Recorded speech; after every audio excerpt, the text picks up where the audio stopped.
In 1986, Lamborghini released the LM002, a circa 3-ton truck that was originally designed for military use. Dubbed the Rambo Lambo, it used the 444 brake horsepower, 5.2-litre V12 engine from the Countach and was arguably the world's first super SUV.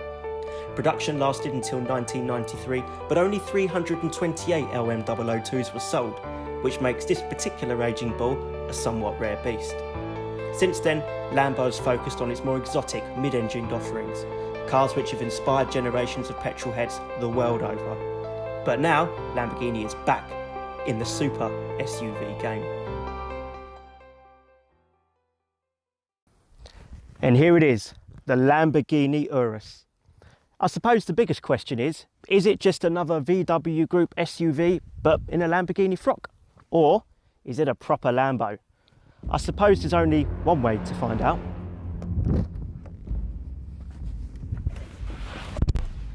And here we are, in the Lamborghini Urus. Let's go, shall we?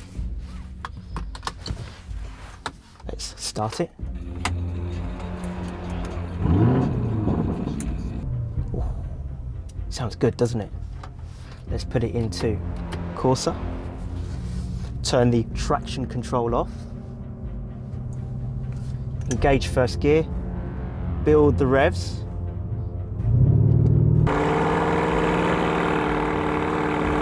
Foot off the brake.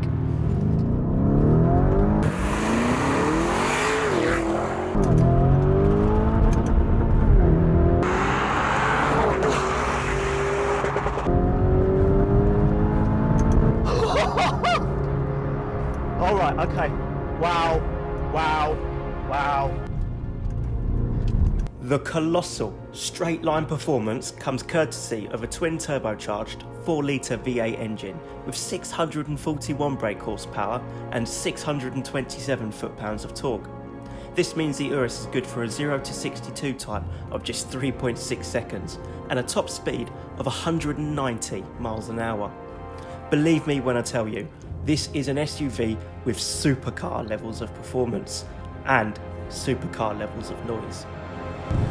One thing that I absolutely adore about this Lamborghini Urus is the noise that it makes. As we know, they've gone for a 4-litre twin turbocharged V8 engine as opposed to a V10 or their flagship V12 engine. And you know what? There's nothing wrong with that. There's nothing wrong with this engine, and there's nothing wrong with the noise that it makes. It sounds like a proper V8 should. It rumbles away at low revs, and then when you chase the 6,800 RPM rev limiter, have a listen to this. That rumble, that thunder builds to a hard rasp. It's just a cracking sounding car. It may be a little bit synthesized in terms of the noise that you actually get in the cabin, but it's still a great sounding motor, and when you put the car into Corsa mode, you get lots of pops and bangs from the exhaust, and it's just the right amount of pops and bangs as well. It's not too much. It's just enough to scare passers-by a little bit. Yeah, I really like the sound of this car. Really, really like it.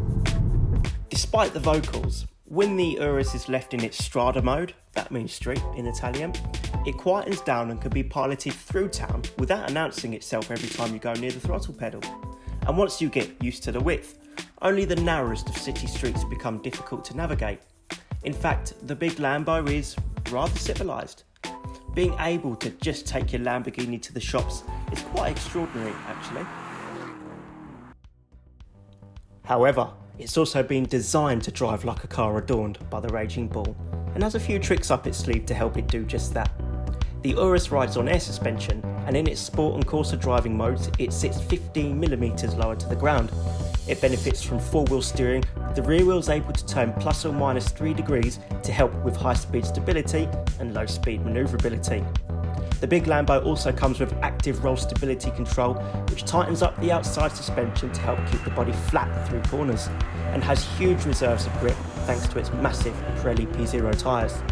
You get a torque vectoring combination of an active rear differential and central torsion diff, which can send up to 70% to the front wheels and 87% to the rear. The rear differential can also send up to 75% of the torque it receives to one side.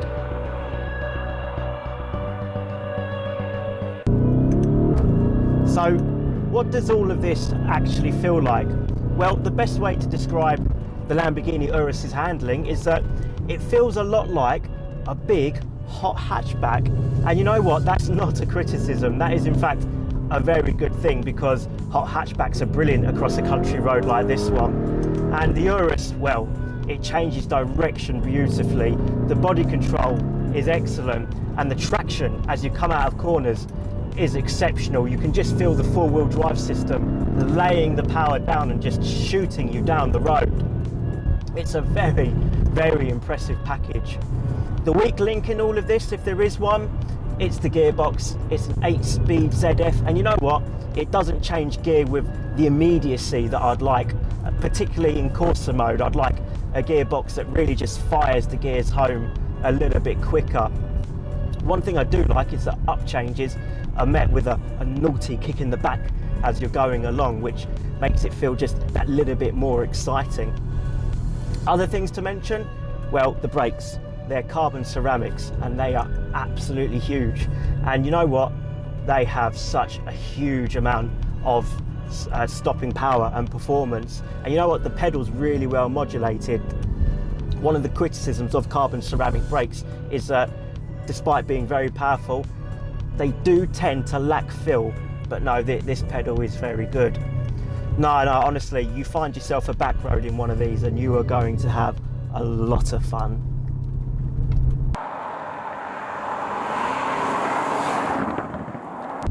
But what about when you don't want to hoon around in your Lamborghini Urus and you just want to go out for a nice drive? What if this car was to be your daily driver? What would it be like to live with? Well, there's good news. It's a very nice car to live with. I've been driving about in this for a few days now, and I've been doing a lot of driving, and I haven't suffered with any fatigue. I haven't suffered with any backache. The seating position's really nice. There's a great view out. There aren't really that many blind spots. So yeah, in terms of a car to be in, really very nice. The ride is excellent. When you just want to relax and you put everything back into strada or street in Italian, it's a very nice car along the road. It does pick out some of the smaller road complexities, but it's really not that bad.